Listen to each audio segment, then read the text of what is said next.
નમસ્કાર મિત્રો, આમ આદમી પાર્ટીની પત્રકાર પરિષદમાં આપ સૌનું સ્વાગત છે। આજે બે અગત્યના મુદ્દાઓ જે ગુજરાતમાં અત્યારે હોટ છે એને લઈને આજે હું આપની સમક્ષ હાજર થયો છું। મિત્રો, પહેલો મુદ્દો તો એ છે કે આખા ભારતમાં પેપર લીકને લઈને ચર્ચાઓ ચાલી રહી છે। પેપર લીકને લઈને આંદોલનો ચાલ્યા, પેપર લીકને લઈને કાનૂનની વાત કરીએ છીએ, પેપર લીકને લઈને કેન્દ્રીય શિક્ષણ પ્રધાને રાજીનામું આપ્યું, પેપર લીકને લઈને આખા દેશની જેનજી રોડ ઉપર આવી અને ફરી પાછું ભાજપના રાજમાં ગુજરાતમાં પેપર લીક થયું છે। તમે જુઓ કે જે રીતે અત્યારે એક મીડિયા રિપોર્ટ્સ પ્રમાણે 20 જુલાઈએ આયુર્વેદિક કોલેજની શલ્યતંત્ર 1ના પેપરમાં ત્રીજા વર્ષના આ શલ્યતંત્ર નામના પેપર લેવાતું હતું એ પહેલા એક નવી મોડસ ઓપરેશનથી આ નવી સ્ટાઇલ છે, મોડસ ઓપરેન્ડી છે। એમાં હવે આ લોકો ઇમ્પોર્ટેન્ટ ટોપિક્સ અને પોઈન્ટ્સ અથવા તો ઇમ્પોર્ટેન્ટ ક્વેશ્ચન્સ કરી અને પેપર લીક કરે છે। એમાં ગુજરાતમાં આ આયુર્વેદિક કોલેજનું પેપર લીક થયું છે અને જે પ્રમાણે દાવો કરવામાં આવ્યો છે એ પ્રમાણે 33 કોલેજો છે, એમાં જે પેપર લેવામાં આવતું હતું એ પેપર શરૂ થાય એ પહેલા વોટ્સઅપ ઉપર આ પેપરના પોઈન્ટર્સ ફરી રહ્યા હતા, ક્વેશ્ચન ફરી રહ્યા હતા। એમાં 12 માંથી 11 ક્વેશ્ચન્સ આવ્યા છે। એટલે નવી સ્ટાઇલથી પેપર માફિયાઓએ ગુજરાતમાં પેપર લીક કર્યું છે અને એમાં સ્કોડની નિરીક્ષકોએ સ્કોડની ટીમને જાણ કરી છે, સ્કોડે પરીક્ષા નિયામકને જાણ કરી છે, પરંતુ આની ઉપર ડાક પીછોડો કરવામાં આવ્યો છે અને ગુજરાતનું રેકોર્ડ રહ્યું છે કે ગુજરાતના જેનજીને આ ભાજપની સરકારે સતત પેપરો ફોડીને એની જિંદગીઓ બરબાદ કરી છે। આજે જ એક સમાચાર આવ્યા છે, એમાં એક દીકરીએ ફરી જે નીટમાં પરીક્ષા લેવાની એમાં થોડા માર્ક્સે પાછી રહી ગઈ એટલે એને સુસાઇડ કર્યું છે। ગુજરાતના જેનજીને આ ભાજપે છેલ્લા 30 વર્ષથી કોઈના કોઈ રીતે પરેશાન કરી રહી છે। એક તો નોકરીઓની ભરતી ન પાડે, નોકરીની ભરતી પડે તો પેપર લીક કરી નાખે, એક પેપર લીક કરે, 2 પેપર લીક કરે, 5 પેપર લીક કરે, 20 પેપર નહીં 35 પેપર લીક કર્યા છે। અને જ્યારે પેપર લીકના આંદોલનમાં અમે ગયા હતા એકવાર, ત્યારે પેપર લીક કરનારા ઉપર કલમો નહોતી લગાડી, એટલી મારા ઉપર કલમો લગાડી, મારી ઉપર છેડતીની ફરિયાદો કરી। કમલમમાં અમે ગયા હતા તો દારૂની ફરિયાદ કરી। ત્યારે હું જેનજીને કહેવા માંગુ છું કે આપણે પણ આ ભાજપ સરકારને સમય આવી ગયો છે દેખાડી દેવાનો। આ તમામ જેનજીને કહેવા માંગુ છું અને જેનજી જ પરિવર્તન લાવી શકે છે। નરેન્દ્ર મોદી અત્યાર સુધી એવું કહેતા હતા કે નરેન્દ્ર મોદી કોઈનું રાજીનામું ન લે। આ જેનજીએ, તમે લોકોએ, ભારતના યુવાનોએ કોક્રોચની જેમ ચારે બાજુથી નીકળીને એક એકતા બતાવીને મહાકાય સત્તાધીશની સામે પડીને ખોટી ફરિયાદો, લાઠીચાર્જ, માર, આરોપો, વિદેશ ફંડિંગના આરોપો, આ બધા આરોપોને સામે ચેલેન્જ આપીને જેનજીએ રાજીનામું લીધું છે। ગુજરાતમાં પણ અત્યારે પેપર લીક ઉપર પેપર લીક થઈ રહ્યા છે। અત્યાર સુધી પેપર લીક થયા છે એમાંથી કોઈને સજા કરવામાં નથી આવી। તમે જુઓ, તલાટીનું પેપર લીક, જો ટેટ-ટાટના પેપર લીક થયા છે, કોન્સ્ટેબલના પેપર લીક થયા, એલઆરડીના પેપર, ઢગલાબંધ પેપર લીક થયા છે। એક પણ પેપર લીક વાળો માફિયા ને કોઈ સજા કરવામાં નથી આવી। એમ આમાં પણ આયુર્વેદિક કોલેજમાં પણ મને પૂરી ખાતરી છે કે આ ભાજપના લોકો કોઈ કાર્યવાહી નહીં કરે, ભાજપ સરકાર કોઈ કાર્યવાહી નહીં કરે। આના 2 કારણ હોઈ શકે છે પેપર લીકના। યા તો ભાજપના નેતાઓ છે એ પોતાના દીકરા દીકરીઓને જ પાસ કરાવવા માટે સરકારી નોકરીમાં, કોલેજોમાં અથવા તો મેડિકલમાં પેપર લીક કરાવતા હોઈ શકે છે। કારણ કે ભાજપના રાજમાં ખૂબ લાગવગશાહી ચાલે છે, એટલે પોતાનાને ભરતી કરાવડાવે છે અને બાકી બધી પ્રજાને, ગુજરાતની પ્રજાને છોડી દે છે.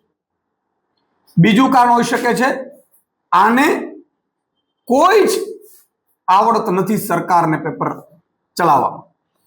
એની સામે એક બીજો આરોપ મૂકવામાં આવ્યો છે, પંજાબમાં પેપર લીક થયું.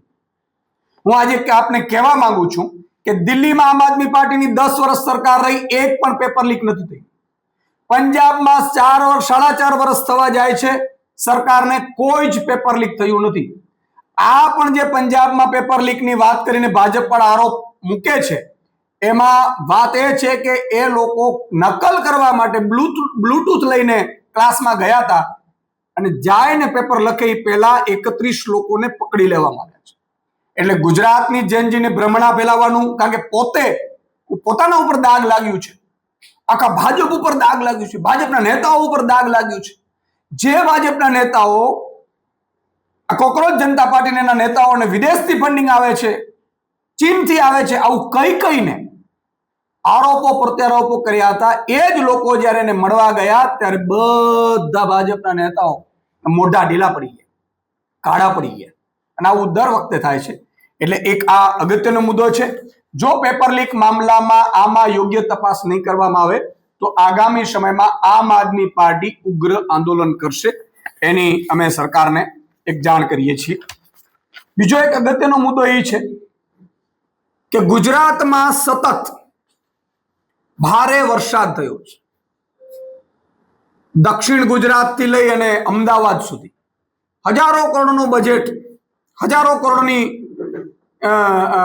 કોર્પોરેશનના બજેટ છતાં પણ આજે ખૂબ ઘરોમાં પાણી ભરાયા, ફેક્ટરીઓમાં પાણી ભરાયા, દુકાનોમાં પાણી ભરાયા, રોડ રસ્તા ધોવાઈ ગયા. જે હમણાં નવા બનેલા રોડ રસ્તાઓ એ ધોવાઈ ગયા. ભાજપનો ભ્રષ્ટાચાર ખુલ્લું થઈ ગયું. અને સૌથી મોટી વસ્તુ એ છે કે મીડિયા રિપોર્ટ્સ પ્રમાણે ગુજરાતમાં આ જે પૂરની પરિસ્થિતિ આવી છે એમાં 56 થી વધુ લોકોના મોત થયા છે. 56 થી વધુ લોકો મોત થયા છે. હજી કેટલાય પણ ગુમ છે, લાપતા છે, કેટલાય એવી લાશો મળી રહી છે. ત્યારે હું મુખ્યમંત્રીશ્રીને વિનંતી કરું છું કે મુખ્યમંત્રીશ્રી, આ સરકારની ફરજ છે, જે લોકોના મૃત્યુ થયા છે બાઢમાં, આફતમાં, એમને એમના પરિવારને 1 કરોડ રૂપિયાની સહાય જાહેર કરે. અને બીજું છે ઘર વખરી, ખેતી, દુકાનો, ફેક્ટરીઓ અથવા તો અન્ય રીતે જેને નુકસાન થયું છે એવા લોકોનો સર્વે કરીને તુરંત એમને સહાય ચૂકવવામાં આવે. વારંવાર આપણે કહીએ છીએ કે પ્રી મોન્સૂન કામગીરીમાં મિટિંગો ઢગલાબંધ થાય છે, જેમાં પેંડા ખાવામાં આવે છે, બિસ્કીટો ખાવામાં આવે છે. અધિકારીઓ, નેતાઓ પ્રી મોન્સૂન કામગીરી કરવાની વાતો કરે છે, પણ દર વર્ષે 15-20 ઇંચ ભેગો વરસાદ પડે એટલે ગુજરાતનું પ્રી મોન્સૂન કે ગુજરાતની ભાજપ સરકારની પોલ ખુલી જાય છે. એનો અર્થ એ થયો કે તમામ જગ્યાએ ભ્રષ્ટાચાર ચાલી રહ્યું છે, કટકીઓ ચાલી રહી છે. ટીપી સ્કીમમાં કોઈ ટીપી જે યોગ્ય અધિકારીઓ ભલામણ કરે છે પ્રમાણે કરવામાં નથી આવતું. ભ્રષ્ટ અધિકારીઓ નક્કી કરે છે, એટલા માટે પાણીના વહેણ બંધ કરી દે છે, એટલા માટે થઈને પાણીઓ ભરાય છે. 5-5, 7-7 કરોડના જે બંગલાઓ હતા એ બંગલાઓમાં આ વખતે અમદાવાદમાં, સુરતમાં પાણી ભરાયું છે. આ ભાજપની 30 વર્ષના શાસનની નાકામી છે, ભ્રષ્ટાચાર છે. કારણ કે એમણે ટીપી સ્કીમ પોતાના મળતિયાઓને ફાયદો કરાવવા માટે, લાભ મેળવવા માટે આ કરી છે, એના કારણે થયું છે. અને સૌથી વધુ દક્ષિણ ગુજરાતમાં વલસાડ હોય, નવસારી હોય, ચીખલી હોય, સુરત હોય, તાપી હોય, આ બધામાં લગભગ જે લાશો તણાઈને, મૃતદેહો તણાઈને આવ્યા છે. અને એ આંકડો જે ગયો છે 56 થી વધુ, આ નાની સૂની વાત નથી. આ ગુજરાતની જનતા અત્યારે ભાજપના રાજમાં જીવી નથી શકતી એવી હાલત આવી ગઈ છે. ત્યારે આમને કંઈ ન આપી શકે તો એમના પરિવારને 1 કરોડ રૂપિયાની સહાય મળે અને જે નુકસાન થયું છે એને યોગ્ય વળતર મળે એવી અમારી માંગ છે. જે રીતે સંસદમાં બિલ તમે જુઓ 2024માં પણ લાવવામાં આવ્યું હતું, કડક કાનૂનની વાત કરે છે. આ લોકો એમ કહે છે કે 10 કરોડનું દંડ કરવામાં આવશે. એનો અર્થ એ થયો કે પેપર લીક વાળા શું ગરીબ છે? એટલે 10 લાખમાંથી 10 કરોડ આવશે એટલે પેપર લીક નહીં કરે? પેપર લીક થઈ કેમ રહ્યા છે? પેપર લીક એટલા માટે થઈ રહ્યા છે કે ભાજપના પોતાના નેતાઓના દીકરા દીકરીઓને પાસ કરાવવા માટે પેપર લીક કરવામાં આવી રહ્યા છે. જો એવું ન હોય તો આમાં કેમ સજા નથી થતી ભાઈ? ચલો તમે શિક્ષણ મંત્રીનું રાજીનામું લઈ લીધું, તમે કેટલાક અધિકારીઓને બદલી કરી દીધી, પણ પેપર લીક કરનારાઓ કોણ છે, ક્યાંથી આવ્યા, એને શું કડક સજા થઈ? અને એમાંય ગુજરાતમાં પણ કડક કાયદો બન્યો તો પેપર લીક મામલા કોને સજા થઈ અત્યાર સુધી? એ કહે છે ફાસ્ટ ટ્રેક કોર્ટમાં 3 મહિનામાં સજા થઈ શકશે. તો 3 મહિનામાં તમે નાની નાની મછલીઓ પૂરીને બંધ કરી દેશો કે આ 5 લોકો છે, સિક્યુરિટી વાળો, આ ચેકિંગ વાળો, સુપરવાઇઝર, આ બધા પેપર લીક માટે જવાબદાર છે, એમ કરીને અંદર નાખી દેશો. આ કાયદાઓથી નહીં, સાફ નિયત જોઈએ અને ભ્રષ્ટાચાર વિરોધી તમારી નીતિ હોવી જોઈએ. આજે પેપર લીક મામલે તમે જેનજીના જાગૃત થવાથી તમે ભલે કાયદો બનાવો છો, પણ આનાથી બહુ ફરક નહીં પડે જો નિયત સાફ નહીં હોય નરેન્દ્ર મોદી સરકારની. અને નરેન્દ્ર મોદીએ જે અત્યારે પગલું ભરવા જઈ રહી છે બહુ દુઃખદ છે. હમણાં મેં વાંચ્યું કે દિલ્હી પોલીસને એવા આદેશ આપવામાં આવ્યો છે જેટલા પણ વિડીયો નરેન્દ્ર મોદી વિરુદ્ધ બનાવવામાં આવ્યા છે અથવા તો નરેન્દ્ર મોદી વિરુદ્ધ જે જેનજીઓ નાના બાળકોએ કોમેન્ટો કરી છે એની વિરુદ્ધ પગલા લેવાશે. તો તમારા મને હિટલર સાહેબમાં ફરક શું રહ્યું? હિટલર તો આ ધંધો કરતો હતો ત્યારે, ભલે આમાં મીડિયા નહોતું, ત્યારે સોશિયલ મીડિયા નહોતું. અને આ વખતે તમે સોશિયલ મીડિયાના માધ્યમથી તમામ જેનજી એક થઈ ગયું. અને કઈ રીતે આંદોલન થયું? તો કે જજના દીકરાઓ આંદોલનમાં હતા, નેતાઓના દીકરાઓ આંદોલનમાં હતા, ભાજપના નેતાઓના મંત્રીઓના દીકરાઓ આંદોલનમાં હતા. જેનજીઓ તર્કથી ચાલે છે. આ યુવાનો કોઈ માત્ર ટીવીમાં આવેલા સમાચારોથી નથી ચાલતા. આ જેનજી પોતે તર્ક વિતર્કથી ચાલે છે. એટલા માટે આઈએએસ આઈપીએસ ના અધિકારીઓ આંદોલનમાં હતા, મોટા મોટા નેતાઓના દીકરીઓ આંદોલનમાં હતા, અને ઘરે ઘરે આંદોલન હતા, તમામ રાજ્યોમાં આંદોલન થતું હતું. એટલા માટે નરેન્દ્ર મોદીએ ઝૂકવું પડ્યું છે.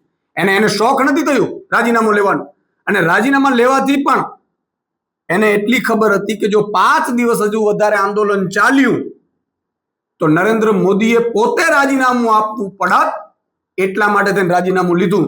પણ હજી જો એ પગલા લેવાની વાત કરશે, જે યુવાનોએ વિડીયો બનાવ્યા છે એમની વિરુદ્ધમાં હોય કે એને સલાહ ના હોય, અને જો પગલા લેશે તો ફરીથી આ જેનજી, આ બાળકો, આ ભારતના નવયુવાનો નરેન્દ્ર મોદી સરકારની સામે ફરીથી પડશે અને માફ નહીં કરે ને આગામી ચૂંટણીઓમાં એમના સુપડા સાફ કરી નાખશે.